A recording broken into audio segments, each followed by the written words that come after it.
Hey, yo, what's up, and welcome to my corner of the internet.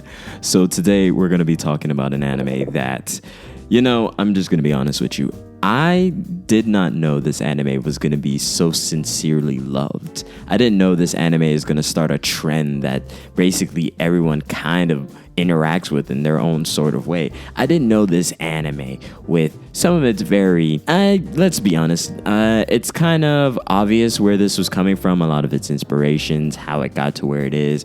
I didn't think such a story would become so influential in the way that it is, because we watch so many different animes every single year. We watch all sorts of different genres, at least if you're out of the shonen bubble, haha. You're seeing so many different animes season to season, and let's not even talk about if you read manga and you digest all sorts of different media, if you watch AMVs. There's so many different ways to be a part of this genre of story making, and you see so many different things. So when something has staying power, it's actually incredibly difficult to ignore it. And the anime that I'm obviously talking about is Vinland Saga.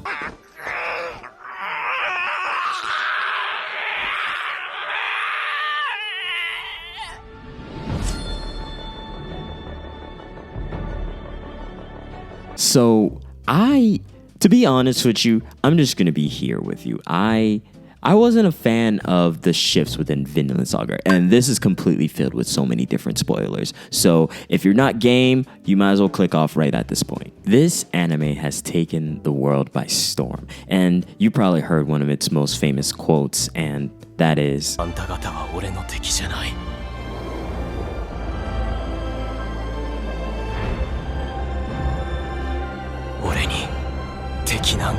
this anime is continuing to gain traction, and it's probably going to continue to hold some sort of place within the anime community, because let's just be honest with you, there is not a lot of anime that lasted, and I'm going to show you a couple of them. Their influence is eternal. You can never not hear about these anime in someone's top 10 or a list of great anime you should watch if you're just starting out. And I think Vinland Saga, if it sticks the landing, it can pretty much be there. But regardless, we're enjoying the ride as we have it at this current moment.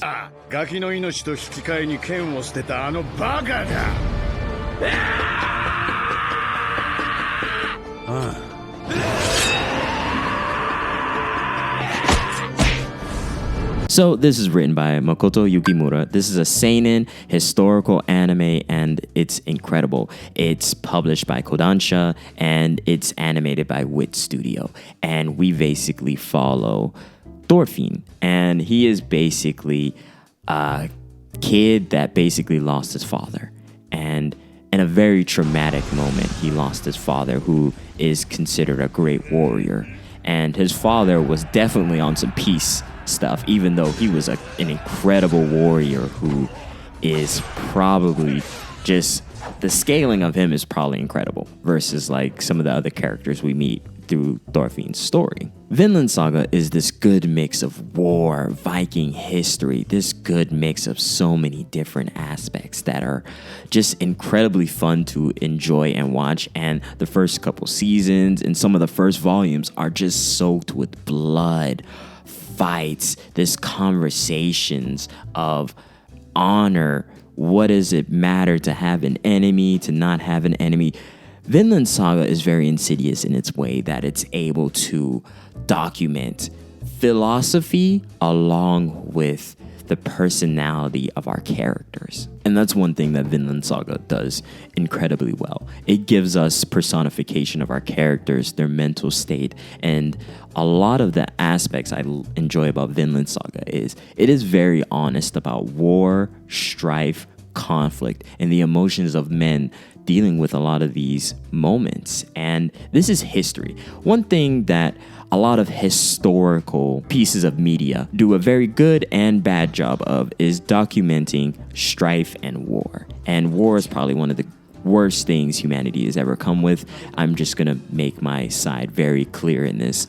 I'm not a supporter of war in any way, shape, or form. But that being said, this anime showcases a very traumatized young boy fighting for revenge and trying to basically just kill somebody.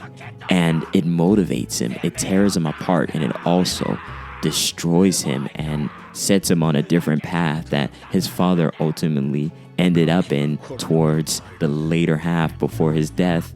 And it's so incredibly interesting to see our main character develop and change after dealing with so many heartbreaking moments, dealing with the emotions of fighting, strife, that he gets put into slavery. He basically gives up. He's despondent. He's numb.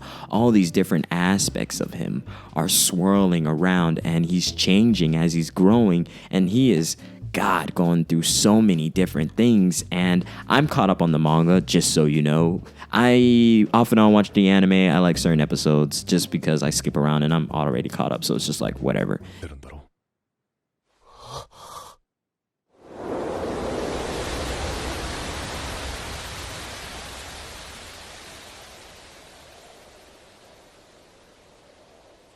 So just a little bit of my opinion on Vinland Saga. I think it's an incredible and very ambitious story because it tackles a lot of deeper and harder issues. And it's very hard to get to the crux of a lot of these issues of like pacifism in a world of war and strife where things are taken, villages are overthrown, and it showcases like the evilness of taking from other people, the grief, and a lot of the winner takes the spoils, and history is built upon men that told after they won.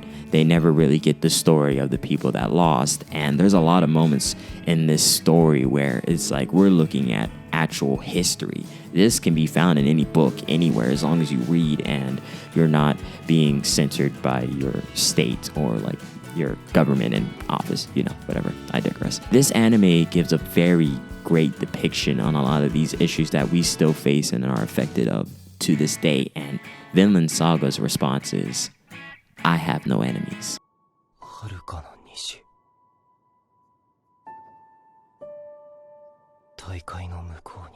So along with that, I just wanted to appreciate Vinland Saga for being a story that tackles very deep issues, because it's incredible how storytelling can unite a lot of us and help us all learn an aspect that is very difficult to learn on our own unless we interact with a lot of the troubles and strife. I think this is a great anime because it makes people softer and it makes you think. We go from being the rambunctious, violent teenager to a man who's setting off on an adventure with a goal of pacifism and seeing a new world. And that's absolutely incredible. And Vinland Saga accomplishes so much philosophically. It's incredible how many things are just baked in. Like it takes books of philosophy and it just touches it. It gives us characters that personify different aspects and gives us a bit of a conversation. And man, I'm just such a fan. And I just want to say that Vinland Saga is going to be here to stay, and it's definitely an anime that I'm going to see in a lot of different people's top 10s and top 5s as long as it sticks the landing. So this was just a short video of how I'm just appreciating Vinland Saga, and I wanted to share that with you.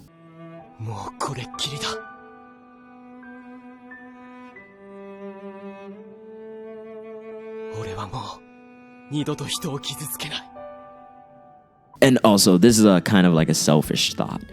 I know for a fact, if Vinland Saga has such a reach, such an effect on people, I know for a fact that Vagabond would go so crazy animated. Like, if Vinland Saga did this, Vagabond would go so freaking stupid. God, I don't know, man. I've changed my opinion because of what Vinland Saga is doing and how they are actually able to personify a lot of the aspects of this anime so perfectly, and the violence, the fighting, the philosophical nature of all sorts of different things. I'm definitely going to make different videos on Vinland Saga. I just want to refresh myself and get a little bit more familiar. But anyway, please like, comment, and subscribe. Thank you for watching. This is just a little bit of a video that I just want to be so appreciative of such a great story. But anyway, how do you feel? Tell me how you feel. Do you love the change? Do you love where we are in the manga? There's a bit of spoilers, but I tried to be light on it. But anyway, Please like, comment, and subscribe, and take care.